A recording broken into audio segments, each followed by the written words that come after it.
ఆఖరి ప్రశ్న విందాం.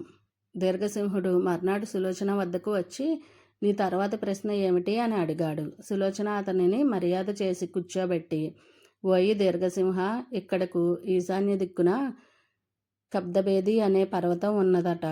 ఆ పర్వతం లోపల ఏమి చిత్రం ఉన్నదో, దాని అవతల ఏ దేశం ఉన్నదో కనుక్కురావాలను.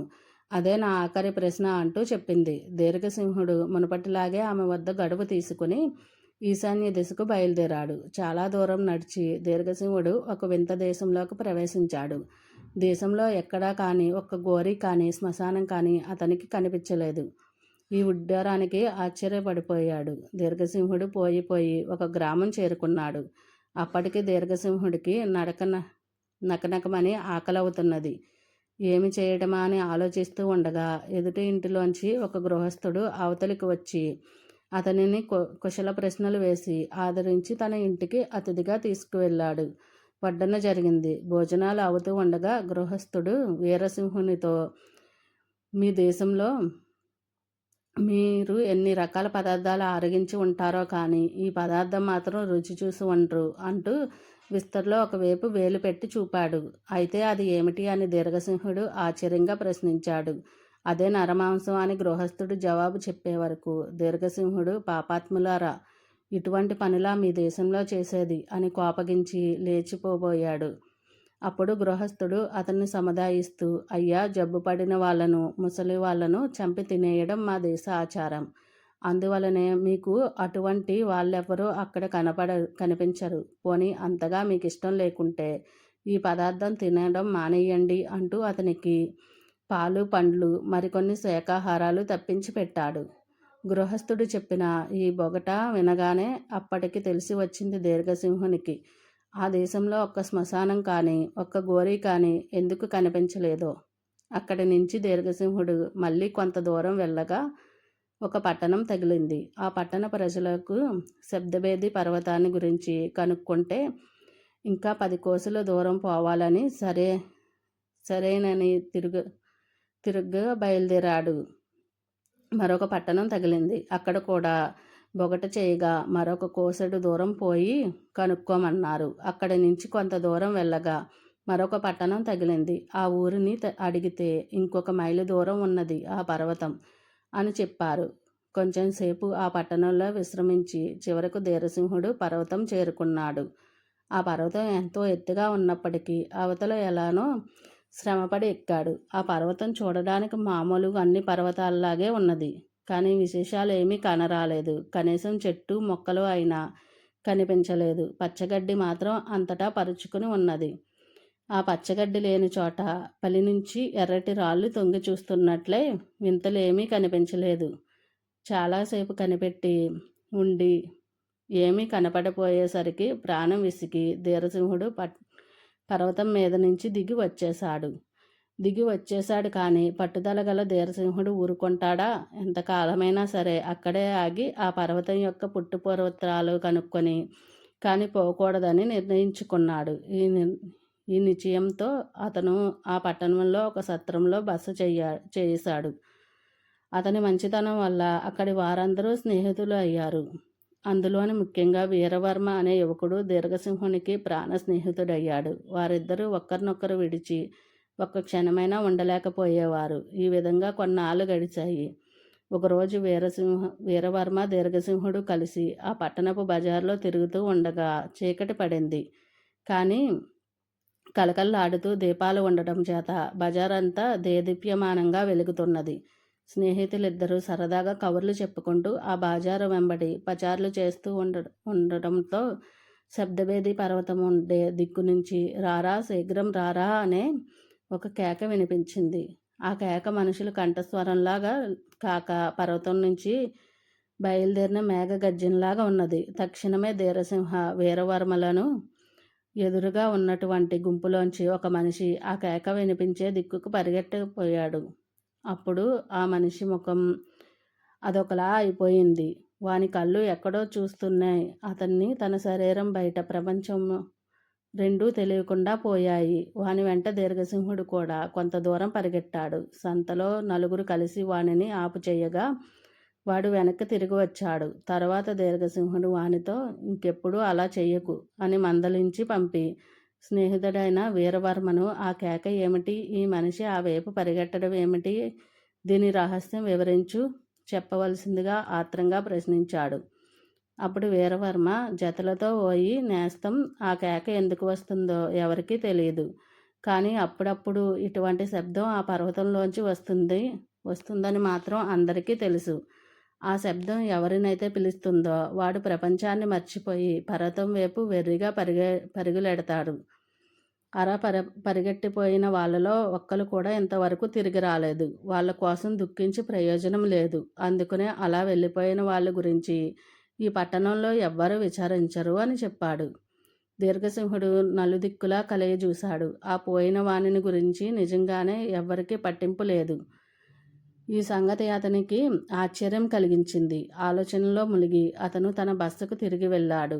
ఇలా వారం రోజులు గడిచిన తర్వాత మళ్ళీ ఒకరోజు వీరవర్మ దీర్ఘసింహులు మామూలుగా బజార్లో షికారు చేస్తున్నారు. మళ్ళీ ఈ రోజున మునపటి వలె ఆ పర్వతం మీద నుంచి రారా శీఘ్రం రా అనే కేక వినిపించింది.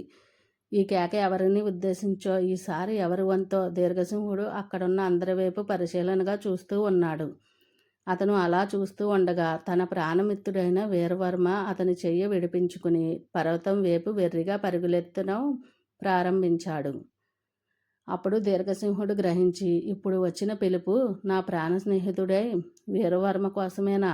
సరే, ఏమైనా కానీ ఈసారి ఈ పర్వతం యొక్క రహస్యం కనుక్కొని తీరాలి అని నిశ్చయించుకుని అతను విడవకుండా తన స్నేహితుడైన వీరవర్మ వెంబడించాడు. కొంతసేపటికి వారిద్దరూ ఒకరు వెనుక ఒకరు ఆ కొండదపునకు చేరుకున్నారు. ఇద్దరు కొండ ఎక్కడం ప్రారంభించారు. పైకి కొంత దూరం వెళ్ళగా వారికి ఒక బండరాయి అడ్డు వచ్చింది.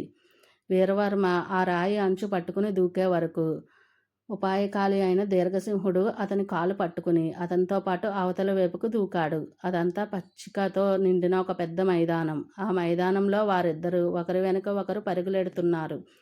దీర్ఘసింహుడు ఎన్ని కేకలు వేసినా అతని స్నేహితుడు పలకలేదు. అలా మరికొంచెం దూరం వెళ్ళగా చూస్తూ ఉండగానే అతని ముందు ఒక 10 గజాల దూరంలో బ్రహ్మాండమైన శబ్దం చేస్తూ భూమి బద్దలైంది. వీరవర్మ దానిలో పడి మాయమైనాడు. వెంటనే భూమి ఎప్పటిలాగా మూసుకుపోయింది. చూస్తే భూమి బద్దలైన ఆనవాళ్ళు ఏమీ కనబడలేదు. పచ్చికతో మామూలుగానే కప్పబడినది. చేసేది లేక దీర్ఘసింహుడు పర్వతానికి అవతల పక్కన ఏముందో చూసి వద్దామనే ఉద్దేశంతో ఆ దిక్కుకు నడిచి వెళ్ళాడు. కొంత దూరం వెళ్ళేటప్పటికీ అతనికి కాళ్ళు పట్టుసాగాయి. కన్నుల్లోంచి మంటలు బయలుదేరాయి. అక్కడ భూమి అంత వేడిగా ఉంది. ఒక్కొక్క రాయి ఒక్కొక్క పెనంలాగా కాలిపోతున్నది. ఈ వెచ్చదనానికి కారణం ఏమిటి అని అతను ఊహిస్తూ మరికొంచెం దూరం పోయే వరకు అతని కళ్ళ ముందు ఒక భయంకరమైన అగ్గినది ప్రవహిస్తున్నది. ఆ నదిలోని మంటలు తరంగాలు లేస్తూ ఆకాశాన్ని అంటున్నట్లు నది ఎక్కడా చూడలేదు. దీనిని దాటడం ఎలా భగవంతుడా అని దీర్ఘసింహుడు తీవ్రంగా ఆలోచిస్తూ ఉండగా కూడా కాలనీ ఒక చిత్రమైన నావ ఒడ్డుకు వచ్చింది. అతను ధైర్యంగా ఈ చిత్రమేమిటో చూద్దామని ఉద్దేశించి దేవుణ్ణి తలుచుకుని ఆ నావ ఎక్కి కూర్చున్నాడు. కళ్ళు మూసి తెరిచేదంటట్లో దీర్ఘసింహుడు అగ్గినదికి అవతల ఒడ్డుకు చేరుకున్నాడు. ఈ సంఘటనకు ఆశ్చర్యపోతూ అతను మళ్ళీ ఆనందంగా నడవసాగించాడు. కొంత దూరం పోయేటప్పటికి అక్కడి భూమి అంతా దగదగా వెండిలా మెరిసిపోతున్నది. అక్కడ ఒక నది ప్రవహిస్తున్నది. అందులో నీళ్లు తెల్లగా వెండిలాగా ఉంది. ఈ నీరు తాగడానికి పనికి వస్తుందేమోనని దీర్ఘసింహుడు నదిలో చెయ్యి ముంచేసరికి ఆ చెయ్యి కాస్త వెండైపోయింది. ఇంతలో ఆ నదిలోంచి ఒక నావ రాగా దానిలో ఎక్కి కూర్చున్నాడు. సాహసుడైన దీర్ఘసింహుడు ఆ నావలో మనుషులెవ్వరూ లేరు. కానీ ఒక గిన్నెలో దివ్యమైన భోజనం, లోటాలో మంచినీళ్లు మాత్రం అమర్చి ఉన్నాయి. ఆకలి వేస్తున్నప్పటికీ అతను ఇవి ఎవరి కోసమో మనకెందుకులే అని తాకలేదు అని తలిచి ఊరుకున్నాడు. అతను అలా సంశయిస్తూ ఉండగా నదిలోని చేప ఒకటి తల బయట పెట్టి దీర్ఘసింహ, అవి నీకోసమే, తీసుకో అని చెప్పేసరికల్లా అతను ఆకలి దప్పులు తీర్చుకుని విశ్రాంతి కోసం ఒక్క క్షణం పడుకున్నాడు. తర్వాత మెలకువ వచ్చి అతను కళ్ళు విప్పేటప్పటికీ మునుపటిలాగే అవతలి ఒడ్డున ఉన్నాడు. ఈ సంగతులన్నీ దైవికములే అని నమ్మి దీర్ఘసింహుడు మళ్ళీ సహజమైన ఉత్సాహంతో నడకనారంభించాడు. మరికొంచెం దూరం అతను సాగిపోగా అక్కడి భూమి అంతా 12 వర్ణముల బంగారంలా తలతల మెరిసిపోతున్నది. అక్కడ నేల మీద నవరత్నాలు, రకరకాల మణులు కుప్పలు కుప్పలుగా పోసి ఉన్నాయి. ఆ రత్నాలు ఒక్కొక్కటి ఒక్కొక్క రాజ్యం ఖరీదు చేస్తుంది. దీర్ఘసింహుడు ఈ రత్నాలను పంచెలో పట్టుకొని మూట కట్టుకున్నాడు. కానీ ఇంతలో ఓయి దీర్ఘసింహ, అందులో 6 రత్నాలు మాత్రమే నీ వద్ద ఉంచుకో, తక్కిన వాటిని పారెయ్యి. ఈ రత్నాలు మానవుల కొరకు కాదు, లోభించి నా వంటి కీడు పుడుతుంది సుమా అని ఒక ఆకాశవాణి పలికింది. ఆ ప్రకారం అతను 6 రాళ్ళు మాత్రమే వండించుకుని మిగిలిన వాటిని విసిరేశాడు. ఈ రత్నాలు పట్టుకుని దీర్ఘసింహుడు అలా కొంత దూరం పోయే వరకు అతనికి ఒక విచిత్రమైన నది ప్రవహిస్తున్నది. అందులోని జలమంతా బంగారం జలమే.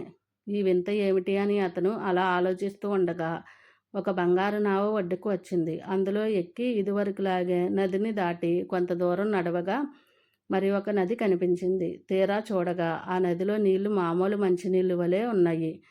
అతను చేతులు కడుక్కునే వరకు ఇదివరకు వెండిలాగా మారిపోయాయి. దీర్ఘసింహుని చెయ్యి మామూలుగా వచ్చేసింది, కానీ గోళ్ళు మాత్రం వెండివిగానే ఉండిపోయాయి. తర్వాత అతను ఒక అడవి దాటి మళ్ళీ ఒక గ్రామం చేరుకున్నాడు. ఆ గ్రామస్తుల్ని కనుక్కోగా సులోచన ఉండే పట్టణం అక్కడికి చాలా దగ్గర అని తెలియవచ్చింది. అప్పుడు దీర్ఘసింహుడు దారి తెలుసుకుని కౌసంబి నగరం చేరుకున్నాడు. సులోచన భవనానికి వెళ్ళాడు. దీర్ఘసింహుడు వచ్చిన సంగతి తెలియగానే సులోచన అతనిని ఆదరించి కూర్చోబెట్టింది. అతను శబ్దభేది పర్వతం గురించి తను తెలుసుకువచ్చిన వివరాలన్నీ చెప్పాడు. ఆ పర్వతం అవతల ఏమిటున్నదో, తను ఏమేమి వింతలు విడ్డూరాలు చూశాడో అవన్నీ వెల్లడించాడు. నిదర్శనంగా అతను చేత పట్టుకు వచ్చిన 6 రత్నాలు ఆమెకు చూపించాడు. వెండి నదిలో తన చెయ్యి ముంచగా వెండిగా మారిపోయిన చేతిగోళ్ళు కూడా చూపించాడు. ఇవన్నీ చూసి దీర్ఘసింహ, నీ మాటలు అన్నీ అక్షరాలా నిజం. నేను నిన్ను పూర్తిగా నమ్మాను.